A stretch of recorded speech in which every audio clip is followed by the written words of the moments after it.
जय गुरुदेव। भगवान की अनंत कृपा से उनकी गुण गाथा करते हुए अंतःकरण प्रमुदित हो जाता है। भगवान का जितना भी नाम लिया जाए उतना कम है। दारिद्र्य नाशनम दानम, शीलम दुर्गति नाशनम, अज्ञानता नाशिनी प्रज्ञा, भावना भय नाशिनी। दान व्यक्ति की दरिद्रता को नष्ट कर देता है। शील स्वभाव व्यक्ति के दुखों का नाश कर देती है और बुद्धि अज्ञानता को नष्ट कर देती है। भावना से भय का नाश हो जाता है। व्यक्ति चिरस्थायी शांति प्राप्ति के उपायों पर निरंतर प्रयत्नशील रहता है। एक बार युधिष्ठिर जी ने माधव श्री कृष्ण से यह प्रश्न किया कि प्रभु, आत्यंतिक दुख नाश कैसे हो सकता है? कैसे कोई जीव सदा के लिए पापों से मुक्त हो सकता है? वह प्रायश्चित्त का क्या सर्वोत्तम उपाय है जिससे मनुष्य आनंद को प्राप्त हो? तब मुरली मनोहर माधव श्री कृष्ण भगवान ने कहा कि नारद जी ने भी एक बार ब्रह्मा जी से यही प्रश्न किया था और ब्रह्मा जी ने नारद जी को लोक कल्याण के निमित्त यह संवाद बताया था। श्रावण मास के कृष्ण पक्ष की एकादशी, जिसका नाम कामिका एकादशी है, इसको प्रत्येक जीव जब अपने जीवन में व्यवहार में लाता है तब उसकी कामनाओं की पूर्ति होती है और पापों का प्रायश्चित होता है। प्रत्येक व्यक्ति के जीवन में एक ऐसा अवसर आता है कि उसे तृप्ति का अनुभव होने लगे। अगर जनार्दन का स्मरण करते हुए भगवान श्री कृष्ण जी का मनन चिंतन करते हुए कोई साधक रात्रि पर्यंत जाग करके एकादशी के दिन भगवान का स्मरण करता रहता है तो अघनाशिनी यह एकादशी जीव को पाप मुक्त कर देती है। इसका नाम ही कामिका है।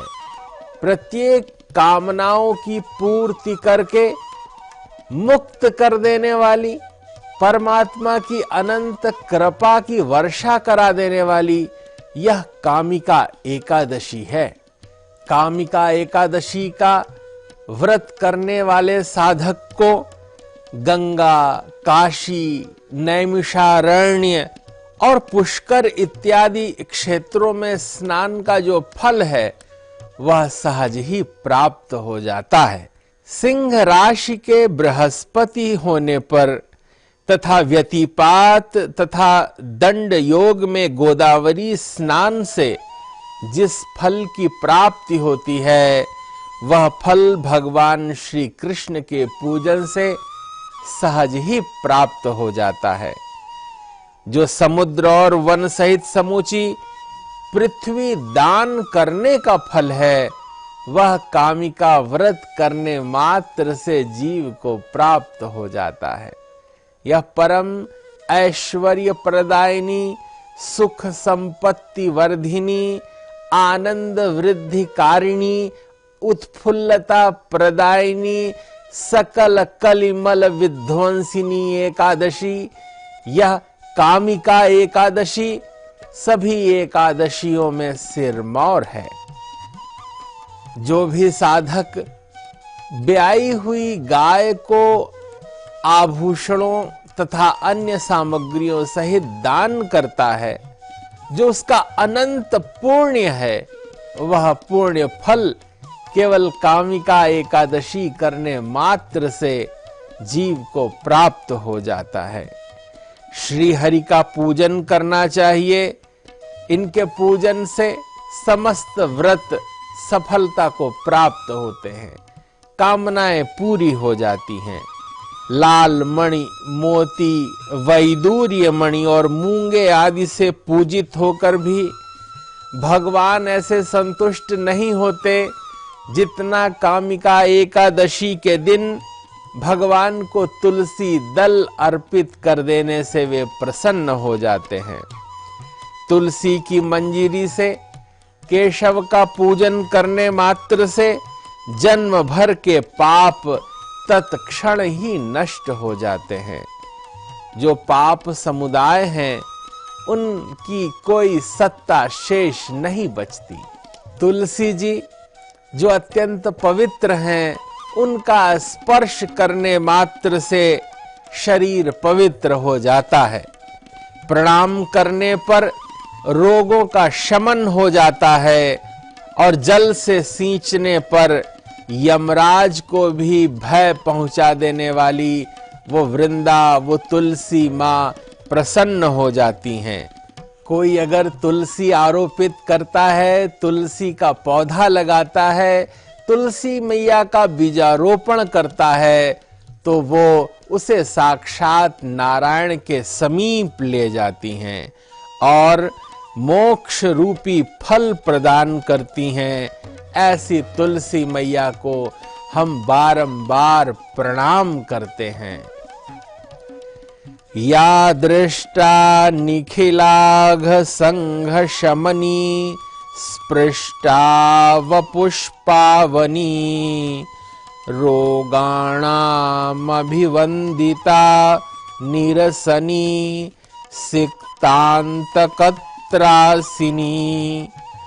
प्रत्यासत्ति विधायिनी भगवतः कृष्णस्य संरोपिता न्यस्ता तच्चरणे विमुक्ति फलदा तस्यै तुलस्यै नमः।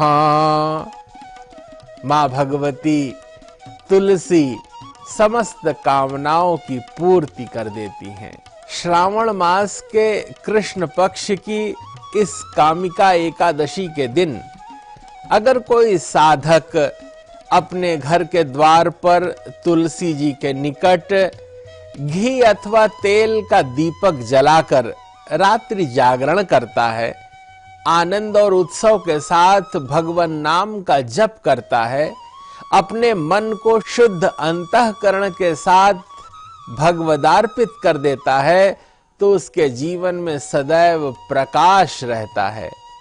ये आज दिया गया दीपक जन्म जन्मांतर तक उसका मार्ग प्रशस्त करता रहता है। यहाँ तक कि इस जीवन को पूर्ण करके जब यह जीवात्मा परलोक गमन करती है, तब यह दीपदान ही उसके मार्ग को प्रशस्त करता है, अंधकार में प्रकाश कर देता है।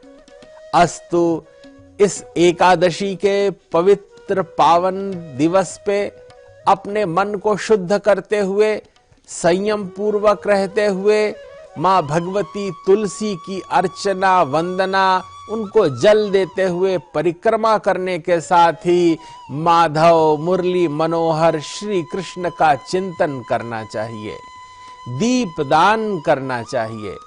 शताधिक दीपदान करने से व्यक्ति को अक्षय वाजपेय यज्ञ करने जैसा फल प्राप्त होता है। ये व्रत उपवास हमारे जीवन को प्रसन्नता प्रदान करते हैं, आनंद हमारे अंतःकरण में प्रकट कर देते हैं, हमारे मन को अंतर्मुखी बनाते हुए भगवत सन्निधि को उपलब्ध कराते हैं। यह संपूर्ण संसार जो बहिर्मुखी संसार है, वहां नित्य बदलाव होते रहते हैं, परिस्थिति सापेक्ष चिंतन, व्यवस्था और कार्य होते रहते हैं। लेकिन जीव जब इस शरीर को धारण कर इसमें रहता है और तप पूर्वक भगवत चिंतन करता है, तो मनोमालिन्य जीव पर प्रभाव नहीं डाल पाता और हम परमात्म तत्व को उपलब्ध होते हैं। कामिका एकादशी ऐसा पवित्र पावन दिवस है जब हम पापों से प्रायश्चित करते हुए सत्कर्म और पुण्य के प्रभाव को प्रत्यक्ष देख सकते हैं।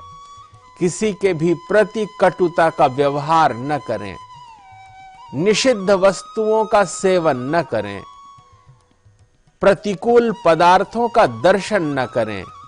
हमारे चित्त चेतना में सद्विचार, सद्चिंतन और साधु संगति होने से जो सत्संग का भाव है, फल है, वो पूर्णता और आनंद है। वह जब सहज आनंदित होने लगता है मन, तब चेतना प्रफुल्लित हो जाती है, प्रसन्न हो जाती है और परिणाम स्वरूप भगवत प्राप्ति होती है।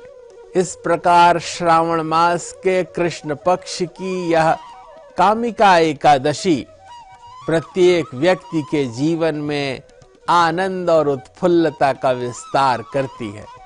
संपूर्ण वसुधा में जहां ऋते ज्ञानान्न मुक्ति ही, बिना ज्ञान के मुक्ति संभव नहीं है, हम इन तिथि, पर्व और उपवास के माध्यम से आत्मशोधन की प्रक्रिया पर विचार कर रहे हैं। पूज्य महर्षि महेश योगी जी ने संपूर्ण विश्व में ज्ञान का, भारतीय संस्कृति का और हमारे सनातन सिद्धांतों के प्रतिपादन पर, उसके व्यवहार में लाने पर बल दिया है। उसी परंपरा का विस्तार करते हुए वेद विद्या मार्तंड ब्रह्मचारी डॉक्टर गिरीश जी महर्षि संस्थान के माध्यम से लोक लोकोत्तर हमारी भारतीय संस्कृति और परंपराओं के पुनर्जीवित करने के भाव को आगे बढ़ा रहे हैं।